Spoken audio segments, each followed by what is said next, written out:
Bonjour, chère Montcellienne et chère Montselier. Je souhaite faire un point d'information avec vous concernant 3 sujets. Notre demande communale de reconnaissance de l'état de catastrophe naturelle suite aux pluies très importantes et à la grêle que nous avons connue entre le 21 juin et le 23 juin. Puis j'aborderai avec vous un point d'étape concernant notre lavoir des Chavannes et nous terminerons par l'été à Monceau. Comme je vous le disais donc, la ville a fait une demande auprès de monsieur le préfet de reconnaissance de l'état de catastrophe naturelle. Cette demande, nous l'avons faite pour la commune, nous l'avons faite pour nos bâtiments, bien sûr, mais je tiens à vous dire que faites-nous savoir si vous avez eu des dégâts pendant cette période. Et je crois savoir que pour certaines assurances, le fait d'avoir cette reconnaissance de catastrophe naturelle vous permet d'obtenir une indemnisation soit plus importante, soit plus rapidement.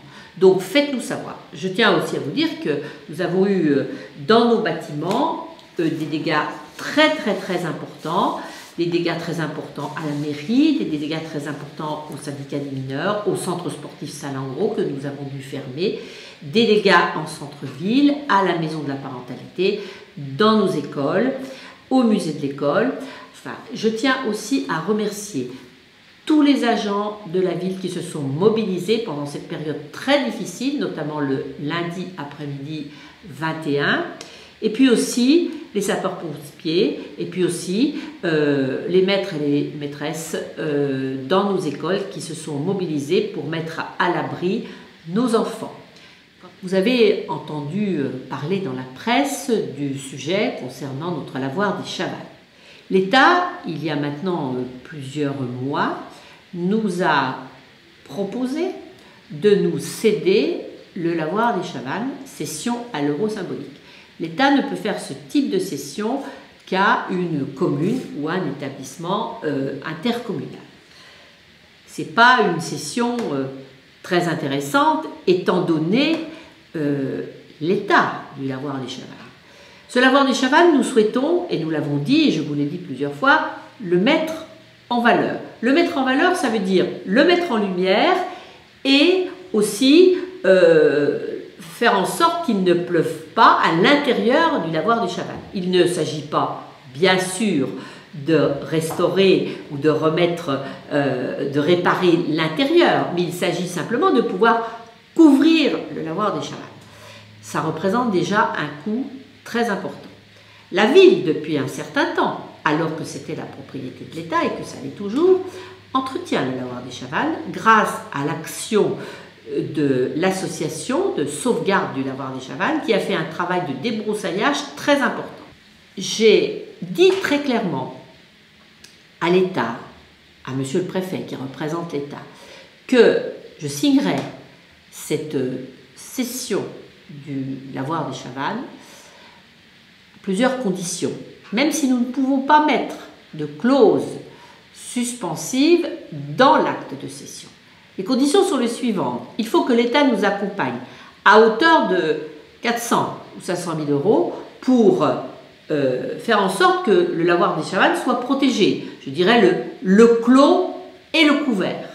Voilà ce qui nous importe. Bien sûr, nous n'allons pas réparer l'intérieur.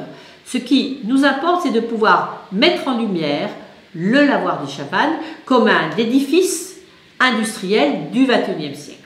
Nous allons travailler tout l'été sur la construction de ce dossier, à la fois la construction financière, mais aussi l'organisation du dossier d'un point de vue architectural, d'un point de vue mise en valeur. Il y a peut-être des choses qu'il faut détruire, et ça n'est pas la ville qui supportera ces destructions, bien sûr que non. L'État doit nous accompagner. S'il souhaite nous le céder, il doit nous accompagner par rapport à cette mise en valeur, parce qu'on ne peut pas se débarrasser d'un bien.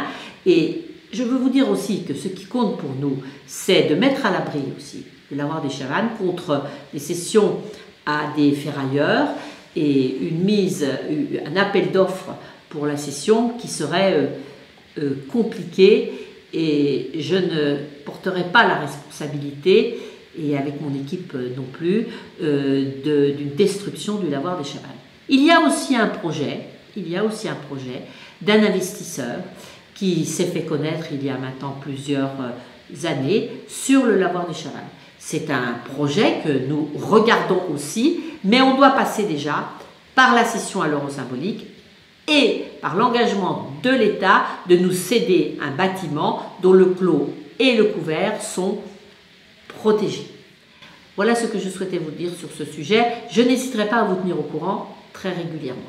Terminons ce point d'information avec l'été à Monceau. Vous allez recevoir la semaine prochaine dans vos boîtes aux lettres le mag de la ville de Monceau-les-Mines.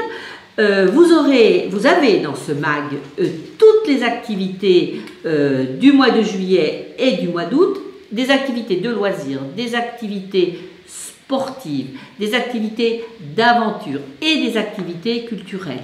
N'hésitez pas à consulter bien sûr le mag et n'hésitez pas à participer à ces activités, bien entendu toutes gratuites, en respectant les règles liées au protocole sanitaire. Nous sommes un peu dans la même configuration que l'année dernière.